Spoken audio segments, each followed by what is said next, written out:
MyPHL 17 presents In Focus, a look at the issues affecting the Delaware Valley. Now here's your host, Steve Highsmith. Good morning, I'm Steve Highsmith and welcome to In Focus. When we talk about all this, whether the recession ends soon or not, we have ample evidence that the job losses and gloomy talk are affecting children. Some experts have begun describing children today as Generation R for recession. Kids notice the increased stress on their parents. Many of them also in turn feel stressed. How should we talk to our children? What should we be telling them or not telling them? Is there opportunity here to do some really good parenting? What are kids actually experiencing now? With me now is Dr. Andie, a child therapist and author whose most recent publication is the book, The Best Investment, Unlocking the Secrets of Social Success for Your Child. Dr. Andie, thanks for being here. Oh, my pleasure. Good.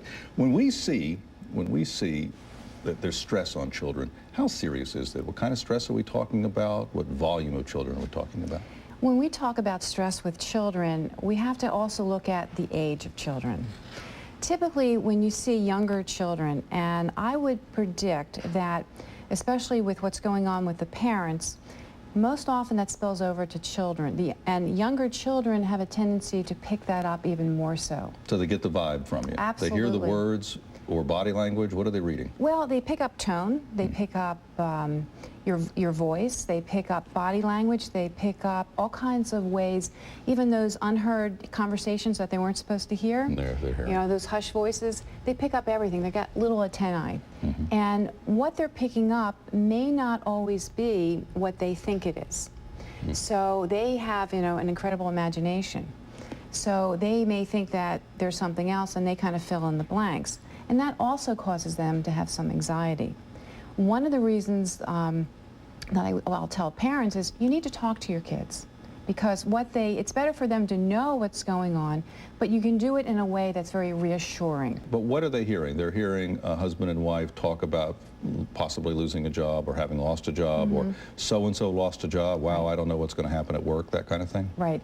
And they also hear other things, for example, on the media. Let me give you an example.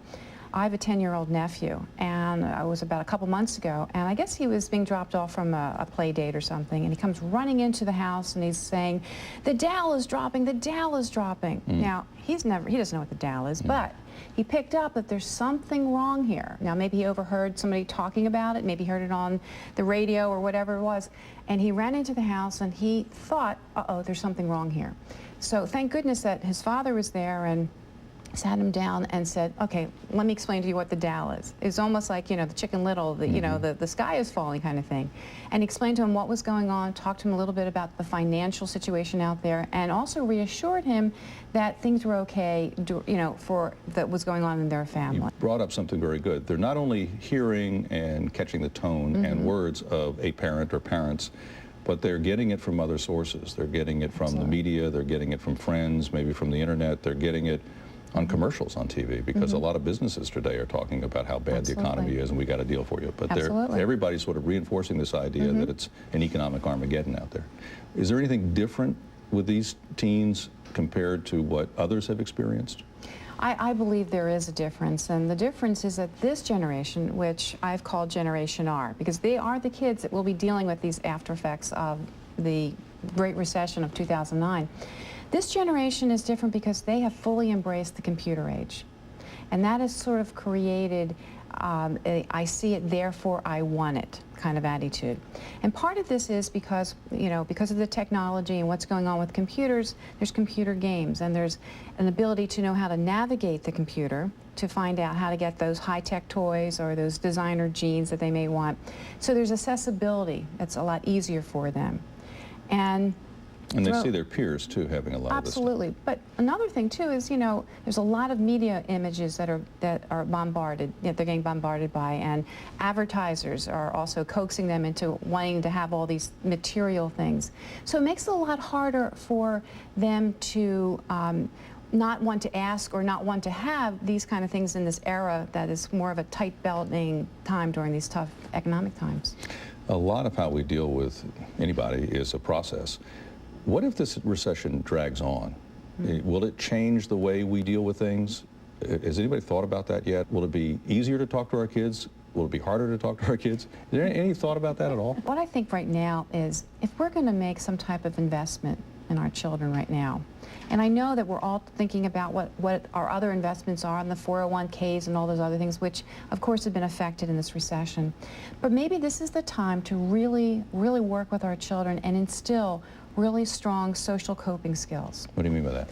Well, what I mean by social coping skills are things like optimism and being able to think through when things get really tough, and being empathetic when you're being able to understand from other people's perspective, being able to express yourself in a way that is appropriate, and and being able to express yourself in a way that's also a coping mechanism. These are all kinds of really important social skills that parents can take the time and to spend and use this as an example, because if a parent can get through this time and be a role model and use optimistic thinking and be able to be empathetic also with their children about what they're also dealing with, these are things that kids will remember because they're watching parents. They're watching how they are reacting to the situation. In a nutshell, in just a few seconds, where do you start? What's the best way a parent can get started on that? Well, I want to give some advice to parents that are dealing with this. And that is, by the way, kids will always ask. That's just part of being a kid. They're always going to ask. But the important thing is that parents need to remember that just because they won't be able to give their child everything that they may want, it's more important to know that children will do fine with a little bit of less. I'm going to have to leave it there, Dr. Andie. I hope you make house calls. For more information on Dr. Andie Weiner, go to www.power2relate.com. That's power2relate.com, the number 2 in there, not spelled out. And her new book is The Best Investment: Unlocking the Secrets of Social Success for Your Child. And that's In Focus for this week. Thank you for joining us. I'm Steve Highsmith. Enjoy the morning.